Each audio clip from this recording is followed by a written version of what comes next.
Before we get into this list, I need to be honest with you. For the past 2 years, I've made this exact video, and between both the lists, a grand total of 2 of those games actually came out. One of them was, unsurprisingly, total garbage. The other was a relaunch of a 15-year-old game that we've already played. So why is this happening? Take a look at this list of MMO launches between the late 1990s and today. You'll notice that it goes from roughly 10 to 15 new MMOs every year, down to just 1 a year for the past few years. New MMOs are really hard to find. It's really not surprising. It's a genre that just demands your time. You add on top of that the fact that it takes a bunch of time and a lot of money to make these games, and how many of them have come out and failed to keep a healthy player base beyond more than a few months. It's not surprising that companies just don't want to make new MMOs anymore. I still remain hopeful that we're going to see new exciting MMOs in the future, so here in this video I'd like to talk about the top 5 new upcoming MMOs in 2020 that we at the very least expect to be playable, whether that's in beta form or an actual full-on launch. Starting things off here today, we're going to talk about New World. This game will be having a beta test in April, with the full launch coming in May 2020. This is the game that we know for certain we can play next year. Now, this was originally more of a sandbox survival game, similar to titles like Ark and Rust. However, New World has changed to be more of an open world MMO with action combat, classless character progression, more PvE options, but still maintaining the core game of guilds fighting over territory control. The game is set on one massive island with servers of up to 1,000 players. You'll be able to create a character, go out and gather resources, interact with other players, fight corrupted enemies and wildlife, all while leveling up your character, becoming more powerful, and participating in the various endgame activities. The game does feature a third-person action combat system where you have to aim your skills and attacks. There's also weapon swapping for some combat variety. There are no classes in the game. Customization rather comes through weapon specialization, the armor that you use, and attribute points that you distribute as you level up. The core focus of the game is that territory control, with the game being made up of numerous territories that guilds will fight for control of to gain access to these settlements. Now, settlements are these player-run towns filled with quest NPCs, crafting stations, and player trading, and the guilds who own the settlements can do things like set tax rates and choose how to specialize that town. Player housing is also available in the settlements and can be purchased by individuals with various customization options, and guilds will have to defend their settlements from attacks by other guilds and the opposing factions, as well as periodic invasions by hordes of enemy AI. Now, besides the PvP territory control, there's also some PvE in the game. One of the biggest forms is the challenging 5-player group content for valuable endgame items and resources. There's also a crafting system in the game where you improve by doing. For example, crafting swords will level up your swordsmith skills, giving you access to higher tier capabilities. New World is definitely one of the more promising looking MMOs on this list, and it has that guaranteed launch date relatively soon. Now, there are some concerns over the fact that they've made some major revamps to the game fairly recently, changing it from what was a survival game in early 2019 to now more of this open world MMO. They removed forced open world PvP, they removed survival elements while adding a PvP toggle, quest NPCs, PvE invasions, 3-player factions, and weapon skill trees. They've kind of done some major overhauls in a relatively short time before launch, and I think that has people reasonably concerned. We'll have to wait and see if they can keep either crowd, whether it's the hardcore PvPers or the PvEers who want things to work towards, progress, and challenges to overcome. Are they going to have interesting enough content for both of those, or is trying to split the difference going to be New World's downfall? Frankly, I think that's the biggest concern at the moment, but regardless, this is the one MMO coming out this year for sure that isn't just early access or a beta. So this is what we have to look forward to. And I'm looking forward to it.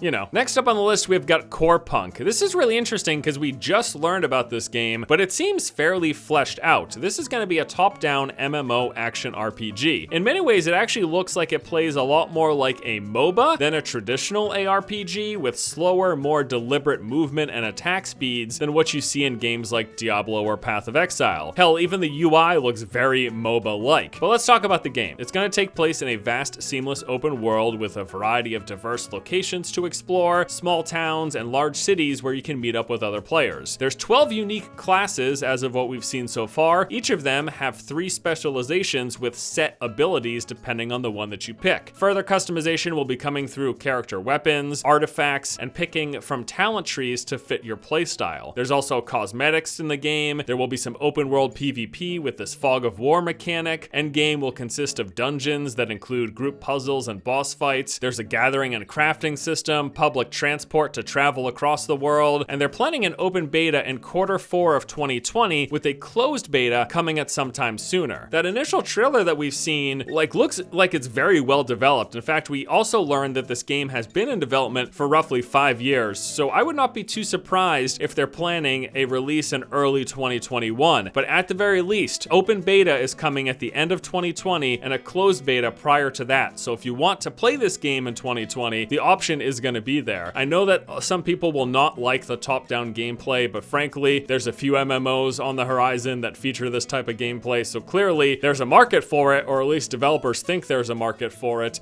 Speaking of which, the next one that we're going to talk about is one of the most highly anticipated MMOs in a long time, and it is Lost Ark. This hack-and-slash action MMORPG is actually already out in other parts of the world, but we're still awaiting Western release. Basically, this game is being called Diablo III the MMO, with a quite clearly well-polished, fast, and visceral combat system. The game takes place in an open world with a wide variety of PvE and PvP content options. There's instance dungeons and endgame raid bosses, small-scale PvP from 1v1 duels to 3v3 arenas and free-for-all brawls. The classes in the game fill all of the traditional RPG roles that you expect. They have mini-games, gathering and crafting systems. They're sailing for treasure and claiming your own personal islands. This game looks absolutely amazing, and from what I've heard from a lot of people who have played it, it is a really good game. But really, the big question is, are we going to get it out here in the West? We can play this game through like English patches and VPNs and stuff, but I would rather just wait until it gets an official Western release. And I'm hoping that we're going to see it at some point in 2020, but honestly, this one is a shot in the dark. We're just really unsure. Next on the list, we have Magic Legends, the newly announced MMO action RPG set in the Magic the Gathering universe. We had heard teases about this several years ago, but now it officially has a name and a reveal. In the game, we play as a powerful spell-wielding planeswalker, choosing from one of the game's 5 classes that we can swap between on the fly. You'll go through the game collecting spells to create powerful hands that will be drawn at random as you fight. You can either play alone or with groups of up to 2 other players, and Magic Legends is going to be free to play and is being made by the creators of Neverwinter, Cryptic Studios, and is being published by Perfect World. Both of those things have some people reasonably concerned about the monetization and pay-to-win aspects that this game could end up having. Now, there is no release date at the moment, but beta signups are currently available and plan to start in 2020. This one still has a lot of unknowns, and again, there are some major concerns about the companies involved, Cryptic Studios and Perfect World. They're just known for making games that have pretty predatory pay-to-win microtransaction systems. Totally reasonable that concern is here with the fact that this game is going to be free to play as well. But like a lot of this list, we really just have to wait and see. And then finally on today's list, we have got Crimson Desert, the new MMO from the makers of Black Desert Online. This was actually originally planned as a prequel, telling the story of Black Desert's past. However, the game has since evolved to be more original with its own elements, locations, story, and characters. The game will feature an immersive single-player campaign in addition to the traditional MMO content, and it's going to have an action-driven combat system similar to Black Desert Online. In fact, odds are it's going to have a lot in common with Black Desert Online. Now, I've heard rumors as well that in general this game is going to tailor more towards that endgame PvE, which is something that BDO lacked. We're talking about endgame dungeons and raids, but that is just a rumor, and I'm not sure whether or not that's true at all. Crimson Desert is being made for both PC and consoles, and a beta is planned for sometime in 2020. Now, I gotta say, despite the game's flaws, like a super grindy endgame, imbalanced PvP, and the crappy randomized gear upgrade system, I still really enjoyed my time with Black Desert Online. I've got a lot of super fond memories of the game. I enjoyed the combat, I enjoyed exploring the world, I loved the music and the life games and the crafting and the house personalization. Like, there was a lot of cool things in BDO, but again, like a lot of games like this, it had some issues comes with monetization and endgame RNG grindiness to it. But overall, I have positive things to say about BDO. I liked the game. I would suggest people who haven't played it to check it out. Just careful with your wallet and be precious with your time is basically all I would say. With that said, I am hopeful that they take some of the great things in Black Desert and bring it into Crimson Desert. Now, besides these games, there are ones that we've been bringing up over the past several years that I should mention again. We're talking about titles like Crowfall, Pantheon, Project TL, Ashes of Creation, Camelot Unchained, and Torchlight Frontiers. These are all MMOs that are kind of in this like development cycle that we have no clue when they're gonna finish and when they're actually gonna come out, or if they're gonna finish and come out. I didn't want to put them on the list because frankly, I've talked enough about those games over the past several years of discussing upcoming MMOs.